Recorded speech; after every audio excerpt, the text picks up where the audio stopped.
Alright, welcome to another installment on the Mariner Biology YouTube channel. This time we're going to be thinking about how things and what kinds of things are moving across a cell membrane.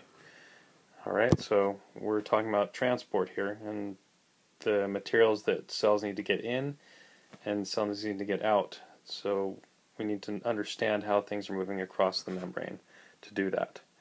Alright, and the first thing we need to consider is how cell membranes are built and how they work because of how they're built. Alright, the next thing we need to consider is solutions, and we need to understand what goes into a solution and what happens when we have different kinds of solutions on either side of the membrane. We're going to talk about that in our next video. This one is more about just how the membrane's built and how it works and what kinds of things it lets through. Right, which are the next things that we need to consider. Okay, so what kinds of stuff needs to get into and out of the cell, and then how they're actually moving into and out of the cell. Alright, so let's build a cell membrane. Okay, and this is a simple cell membrane. And what you're seeing here is something that looks like kind of a funky sandwich, and the circles would be the slices of bread, and the weird little squiggles in between would be the whatever you've chosen to put inside your sandwich. Okay, so let's think about what the bread's made of first. All right, and the little circle and the two little tails make up what we call a phospholipid. This is a kind of lipid, and remember we said that lipids are made in the smooth endoplasmic reticulum. Alright, and that yellow shaded area is the what we call the head of the phospholipid, and that is the part that likes water. And remember, we use the word hydrophilic to describe things that like water, so we're going to call that a hydrophilic head. Alright, and then the parts shaded in red are the tails, and those are the parts that don't like water. Remember, we called things that don't like water, we describe them as hydrophobic. So we're going to call those hydrophobic tails.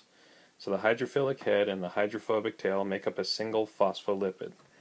Alright, and then the two layers of phospholipids make up this thing called the, believe it or not, phospholipid bilayer.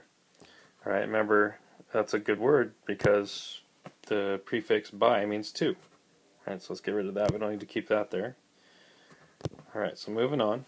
So the heads, right, those are the parts that orient themselves towards water, and the tails are going to orient themselves away from water.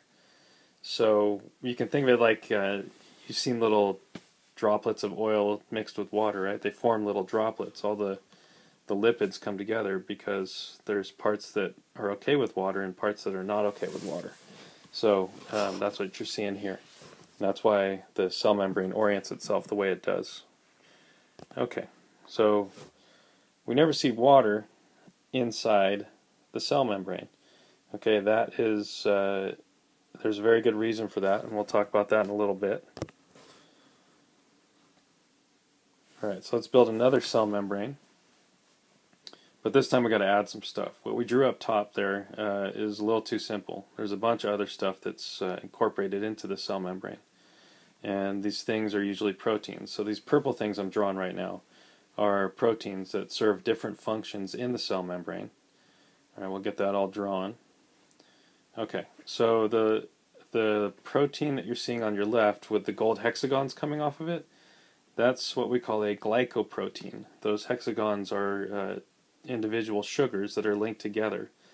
And what they do is they act like an ID tag. So when a cell from your immune system is coming around looking for stuff that's not supposed to be there, it checks IDs.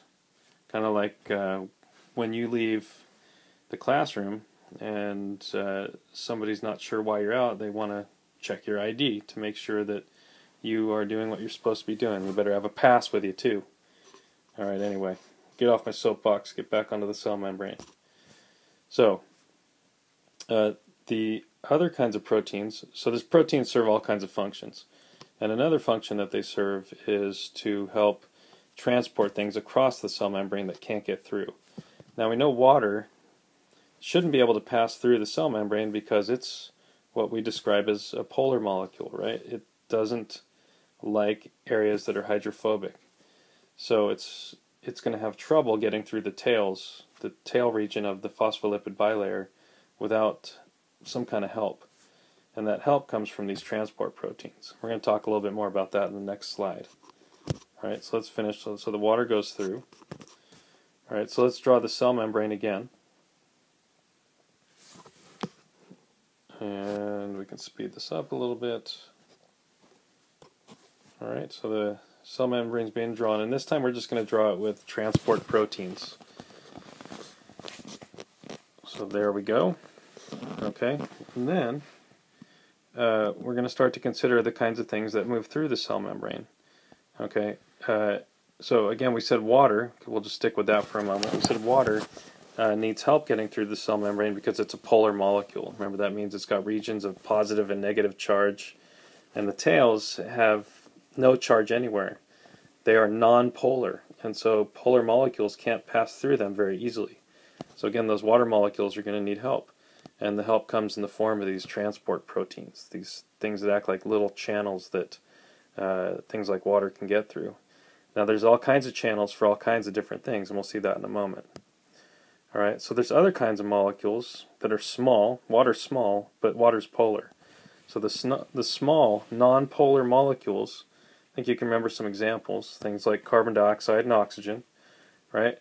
Because they're non-polar, they can pass through the inside part of the cell membrane very easily. Those tails don't mind small, non-polar molecules. So let's get those through, and they'll pass through in both directions, okay? And there's something that determines which way they'll move, and we'll talk about that in the next video. Alright, and other things, larger molecules, other polar molecules, ions, things with a charge, all these things need the help of these channel proteins to get through the cell membrane.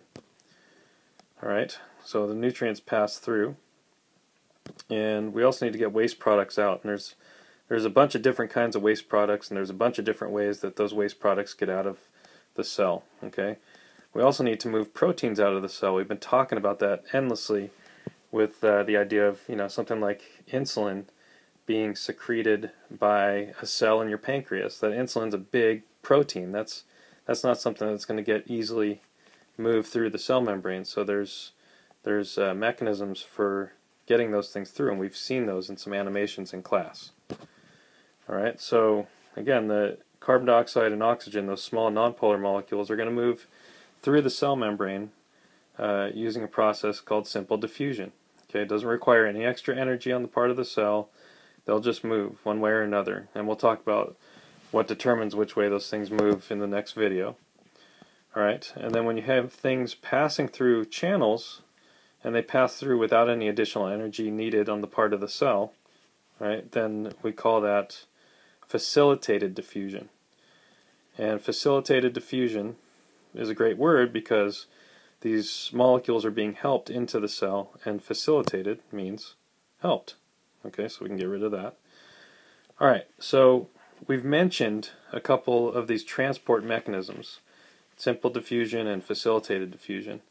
There's a lot of other things, a lot of other processes, I should say, besides these two, that help move things into and out of the cell, and we'll talk about those in the next video. Okay, I hope you enjoyed this, and I hope it helps. Thanks a lot.